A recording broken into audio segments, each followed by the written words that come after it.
Saya alhamdulillah Pak, selama ini makannya bayam, buncis, wortel, yes, itu bahagia. Eta duitnya di mana? Uang yang dibelikan untuk makanan yang frekuensi tinggi pun menyebabkan frekuensi makanan jatuh menjadi frekuensi rendah. Inilah pentingnya kita memahami materi dan energi. Banyak orang awam mengatakan gini, maaf ya, kok anak saya nakal ya? Kok anak saya diberitahu malah marah? Kok anak saya dinasehati malah menyerang sama orang tua? Tanya tuh, anak dikasih makanan apa oleh kamu? Jangan buru-buru disalahkan anak. Frekuensi apa yang dimasukkan mereka? Rendah, tinggi. Anak saya dikasih makanan-makanan yang frekuensi tinggi. Lihat, duitnya dari mana? Sampai segininya, hidup itu harus kita tata, para hadirin. Makanya mereka yang sudah bertransaksi, tujuannya apa? Pengen dapat dua, Allah dan Rasulnya. Itu transaksinya. Dengan apa? Dengan harta dan jiwanya. Allah janjikan, yaghfir lakum dunubakum wa yudkhilkum jannatin tajri min tahtihal anhar wa masakin thayyibah fi jannatin adnin zalikal fawzul adzim. Niscaya Allah akan mengampuni dosa-dosamu dan memasukkanmu ke dalam jannah yang mengalir di bawahnya sungai-sungai dan memasukkan kamu ke tempat tinggal yang baik di dalam jannah itu. Itulah keberuntungan yang besar. Lihat saya sendiri. Kan saya berulang kali mengatakan di surat Hud Allah mengatakan surga dan neraka adalah psikologis, bukan geografis. Bahkan surga dan neraka adalah tempat di mana kamu masih bernafas. Bahkan langit dan bumi masih ada. Begitu kata Quran. Jadi ini mau jadi surga, ini mau jadi neraka. Tergantung tingkat kesadaran yang kita capai. Kalau kita benar transaksinya dengan Allah, alat transaksinya benar, harta dan jiwa, pastikan. Apa yang Allah bilang di ayat ini, walaupun ini mutasabihat, di sini akan mengalir sungai yang berkah. Lihat sungai. Sungai itu apa? Yang mengalir di sungai apa? Air. Air itu lambang dari apa? Kehidupan, bukan? Air itu lembut, bukan? Bahkan air itu ditusuk pakai belati, gak terluka. Lihat air, selalu pergi ke tempat yang rendah. Lihat air, selalu memenuhi ruang tempat tinggalnya. Air itu adalah zat yang adaptif. Dimasukkan ke gelas jadi gelas, dimasukkan ke botol jadi botol. Tergantung tempat diamnya, sedemikian lembutnya. Makanya orang-orang yang sudah mencapai jannah di dalam dirinya, kemampuan adaptasinya tinggi, tidak baperan, gampang memaafkan, selembut air, selalu menuju tempat yang rendah, rendah hati, tidak sombong. Kemampuan adaptasinya tinggi, lihat air. Dan dia menjadi perekat bagi semua yang kasar. Gedung ini, tiang ini di depan saya, itu nggak ada tiang ini kalau nggak ada air. Besi sudah ada, tembok pasir sudah ada, semen sudah ada. Kalau nggak ada air, nggak ada tiang-tiang di masjid ini. Bangunan-bangunan yang tinggi, jalan-jalan layang, jalan tol, kekuatannya bukan pada besi, bukan pada pasir, bukan pada semen, bukan pada batu. Kekuatannya pada air. Makanya air bisa mengikat. Semua yang keras-keras itu disatukan dek oleh air. Coba. Suami keras, istri keras. Munculkan air dari jannahmu ini. Alirkan kesejukan dari sini. Yang keras-keras dia akan diikat menjadi satu kesatuan yang utuh, namanya rumah tangga. Kalau sudah saling menerima perbedaan, saling menghargai perbedaan, jalan bersama seperti kiri dan kanan, seperti sandal kita, seperti sepatu kita, bisa mengantarkan kita ke masjid ini walaupun tidak pernah sama. Kiri kanan itu berlawanan, bukan? Tapi seiring sejalan. Gak ada cekcok lagi, gak berantem lagi, karena sudah mengalir air di sini. Ma'ul hayat, air kehidupan, air kesejukan di sini. Ini gambaran tentang orang yang transaksinya dengan Allah sudah benar. Makanya di Quran surat Shaf ayat 13, wa ukhra tuhibbunaha nasrum minallah wa fathum qarib wa basyiril mu'minin. Apakah cukup itu? Tidak, kata Allah. Siapapun yang sudah membeli aku dan Rasulku dengan harta dan jiwanya. Apa kata Allah? Satu tadi, ini jadi jannah, sumber kehidupan. Mengalir di sini keberkahan, kesejukan, kelembutan, kebijaksanaan, kemampuan adaptasi terhadap segala situasi. Dan Allah bilang, ada karunia yang lain. Wa ukhra tuhibbunaha. Ada karunia yang lain yang kamu sukai. Apa itu? Nasrum minallah wa fathun qarib. Pertolongan Allah dan keterbukaan yang sangat dekat. Siapa yang tidak mau ditolong sama Allah? Siapa yang tidak mau dibuka ketertutupannya oleh Allah? Begitu terbuka kita kepada Allah, fatah. Inna fatahna laka fatham mubina liyaghfira lakallahu ma taqaddama min dambika wa ma ta'akhkhara. Hari ini kamu fatah, terbuka. Terbuka kepada Allah. Tutupmu hilang. Kelopak mata kalbumu lepas. Apa yang terjadi? Begitu terbuka kepada Allah, disitulah tidak ada lagi penolakan terhadap kehidupan. Apapun yang terjadi diterima. Dia berprasangka baik kepada Allah. Tidak pernah ngomong lagi, ya Allah kenapa ini terjadi? Tapi yang dia omongkan cuma satu, ya Allah pesan apa yang hendak kau sampaikan kepadaku lewat peristiwa ini. Makanya mengalir pesan-pesan. Tidak sibuk dengan benar salah, baik buruk. Apapun yang terjadi, pesannya masuk ke sini. Cerdas jadinya. Itulah berita gembira yang disampaikan Allah untuk orang-orang yang beriman. Hebat gak Al-Quran? Hebat gak? Lah, kenapa sehebat itu? Kok kehidupan kita tidak hebat? Kenapa? Masalahnya di mana? Ternyata selama ini kita belum sungguh-sungguh menjual diri kita kepada Allah dan Rasul. Malah diri kita dijual kepada diri palsu kita. Dijual pada orang lain. Kalian lebih sibuk dengan apa kata orang tentang dirimu, bukan apa kata Allah tentang dirimu. Hadirin, saya kasih tahu ya, hidup ini sangat menakjubkan. Luar biasa. Kalau saya cerita perjalanan saya nanti gak habis-habis. Lihat Quran surat Al-Mujadilah ayat 12 ini. Camkan oleh Bapak Ibu semuanya. Saya bacakan bahasa Indonesianya aja ya. Hai orang-orang yang beriman, apabila kamu mengadakan pembicaraan khusus dengan Rasul, hendaklah kamu mengeluarkan sedekah sebelum pembicaraan itu. Lihat ayat ini. Sekali lagi, hai orang-orang yang beriman, apabila kamu mengadakan pembicaraan khusus dengan Rasul, hendaklah kamu mengeluarkan sedekah sebelum pembicaraan itu. Ini ayat di zaman Rasul dipakai. Makanya waktu sahabat mau bicara dengan Rasul, itu ditanya, mau bicara hal apa? Yang umum, yang khusus, atau yang lebih khusus lagi? Ternyata untuk pembicaraan yang khusus, dengan orang khusus, di tempat khusus, di waktu yang khusus, ayat ini mengatakan sebelum pembicaraan itu dilakukan, kamu harus mengeluarkan sedekah dulu. Cocok dengan ayat yang tadi?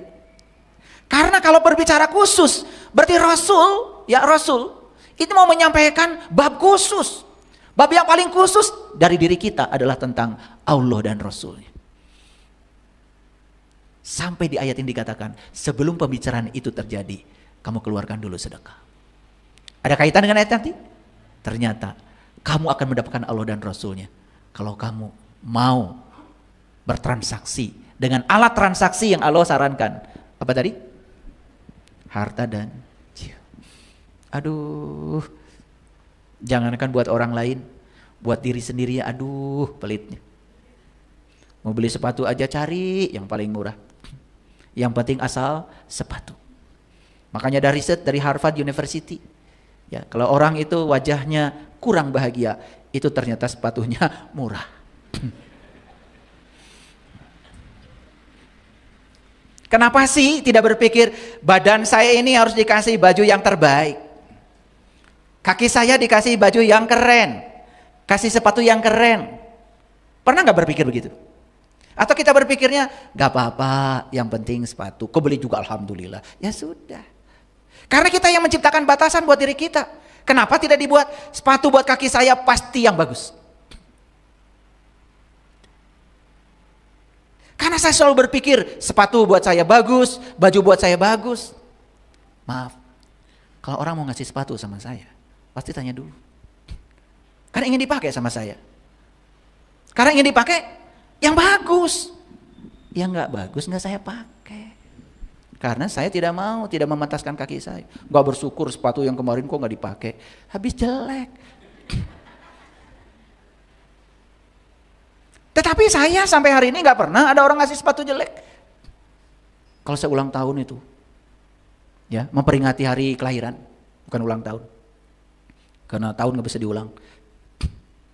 Yang ngasih sepatu bagus-bagus, yang ngasih baju bagus. Karena saya berpikir yang bagus, hukum tarik menarik bekerja. Coba kalau saya berpikirnya, yang penting sepatu, yang penting baju, saya juga akan dapatnya yang sama. Karena itu yang saya tarik. Dan kita tidak percaya kalau itu yang menariknya kita sendiri. Padahal itu hukum tarik menarik. Ulangi Bapak Ibu. Mau mengadakan pembicaraan khusus saja dengan Rasul. Di zaman itu harus apa katanya?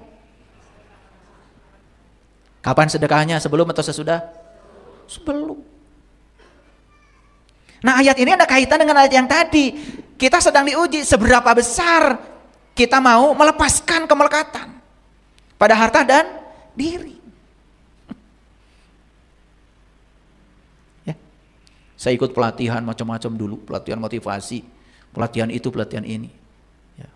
Apalagi di Bali itu ada pelatihan ini, pelatihan itu, berapapun saya bayar. 20 juta, 3 hari bayar.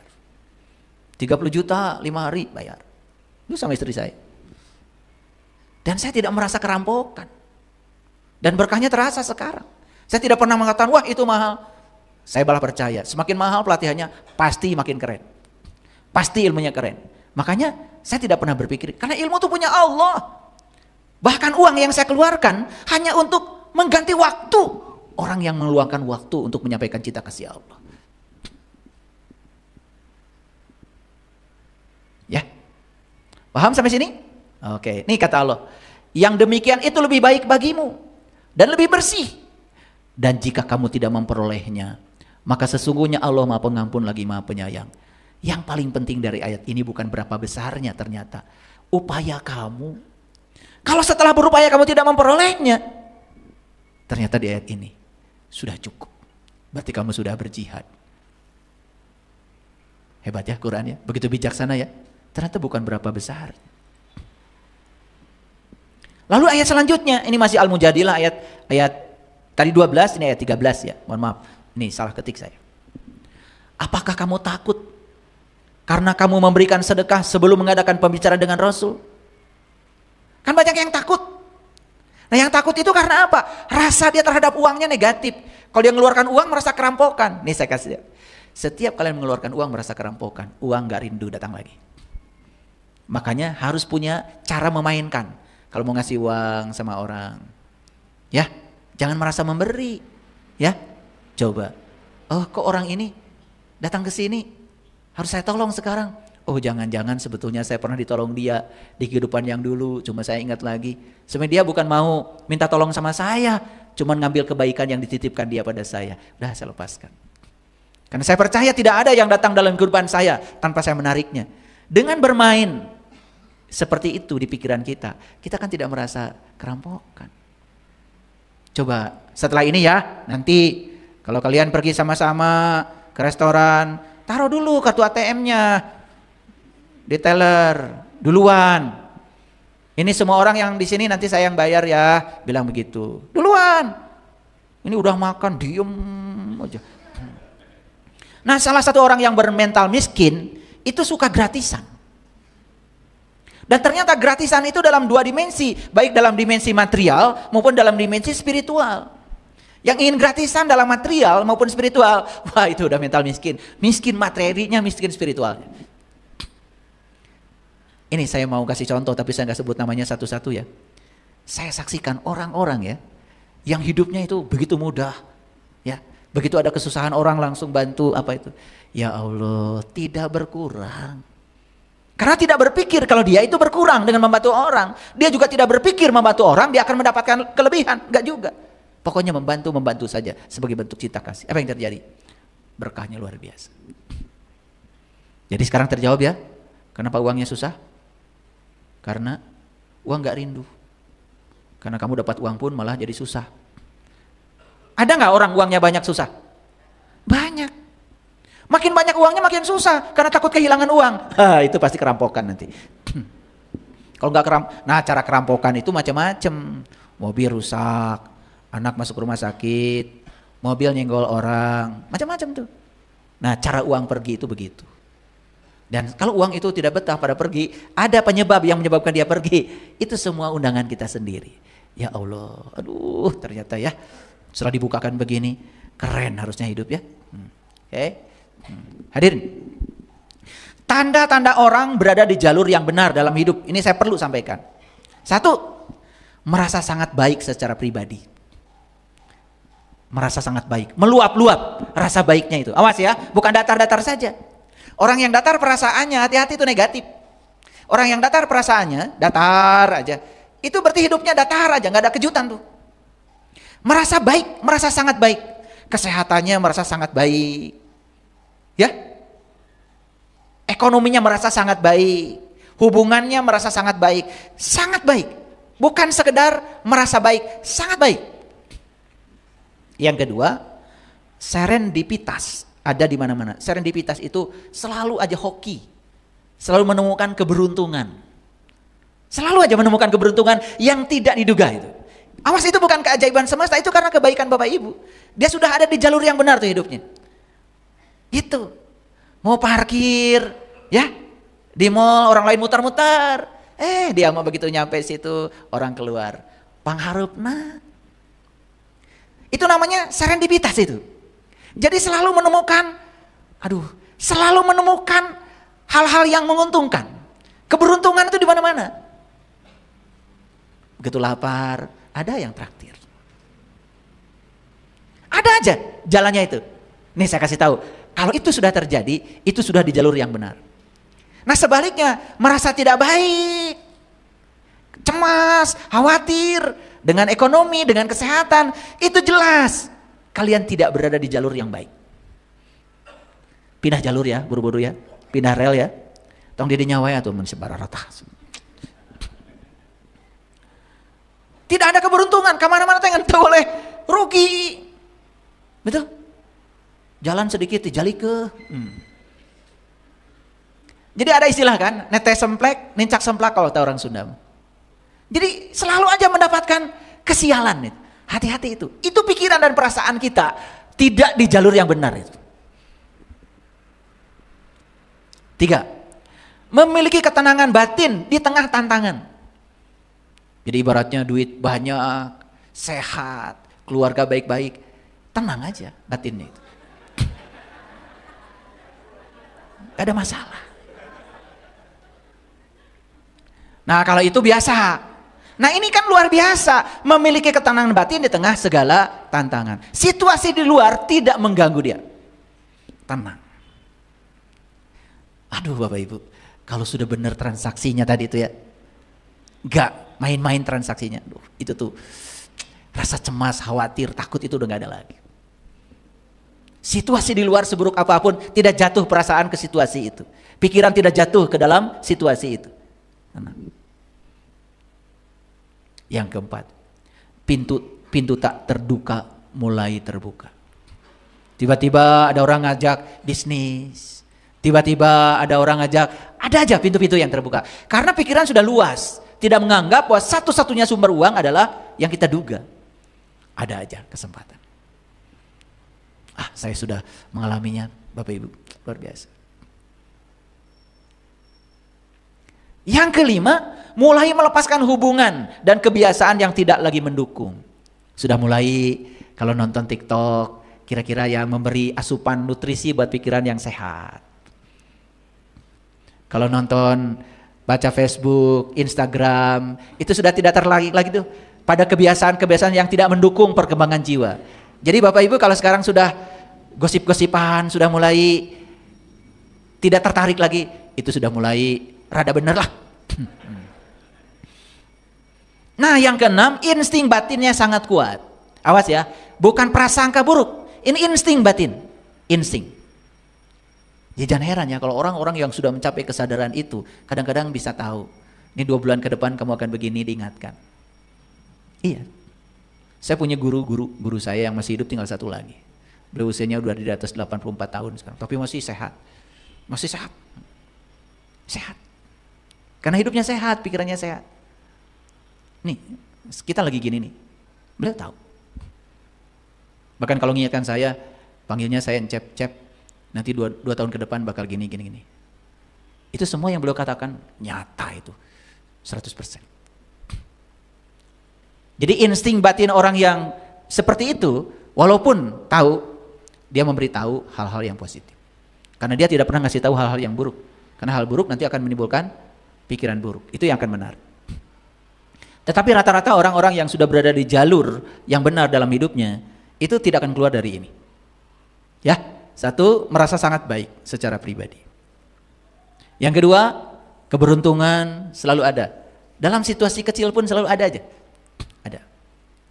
Ya, yang ketiga, memberi ketenangan batin di tengah badai, di tengah tantangan. Yang keempat, pintu-pintu tak terduga mulai terbuka. Yang kelima, mulai melepaskan hubungan dan kebiasaan yang tidak mendukung. Dan yang keenam, insting batin yang sangat kuat. Tetapi orang-orang yang semacam ini, walaupun insting batinnya kuat, tidak buka praktek. Karena ada ya, baru sedikit aja besok udah buka praktek. Betul nggak? Iya, jadi paranormal. Orang-orang kayak gini tetap aja fokus. Karena dia mendapatkan ini adalah berkah. Tujuan dia tidak terbelokkan. Ada tuh, saya punya banyak ya di komunitas. Begitu saya ajarkan beberapa hal untuk memunculkan keajaiban-keajaiban hidup. Besoknya udah nggak ketemu saya lagi. Praktek ternyata. Praktek. Ya yang kayak gitu baru digoda oleh sedikit aja karomah sudah lupa tujuan. Padahal tujuan awal ngaji dengan saya kan ingin mengenal Allah. Tetapi dalam proses itu ada bonus-bonus itu. Nah baru dapat bonus dikit udah melenceng tuh. Melengos sama bonus yang kecil itu. Lupa tujuan. Nggak ketemu saya lagi. Saya cari-cari di mana nih orang. Buka praktek. Jadi hati-hati ya. Harus fokus gitu. Kalau ada bonus-bonus itu jangan jadi memelencengkan. Karena kalau kita berjalan ya menuju Allah, karena Allah sudah berjanji. Orang yang berjalan menuju Allah namanya Bani Israel, wa anni fadaltukum alal alamin. Aku akan berikan keunggulan, keutamaan dibandingkan dengan yang lain. Jadi ketika keutamaan itu diberikan, hati-hati. Jangan terjebak oleh keutamaan-keutamaan itu. Banyak ya, karena dapat sedikit aja keutamaan, pegang orang, kemudian sembuh, besok langsung buka praktek. Padahal sebetulnya memang orang itu sudah berpikir sembuh. Pedah kacagap ku seeta.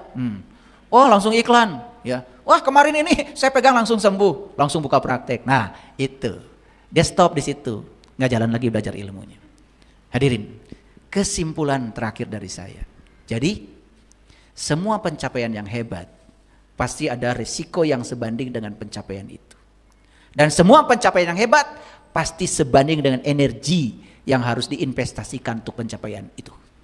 Tidak mungkin kita bisa memperoleh Allah dan Rasulnya dengan cara cuma-cuma. Karena Allah bilang, 2 alat transaksinya, harta dan jiwa.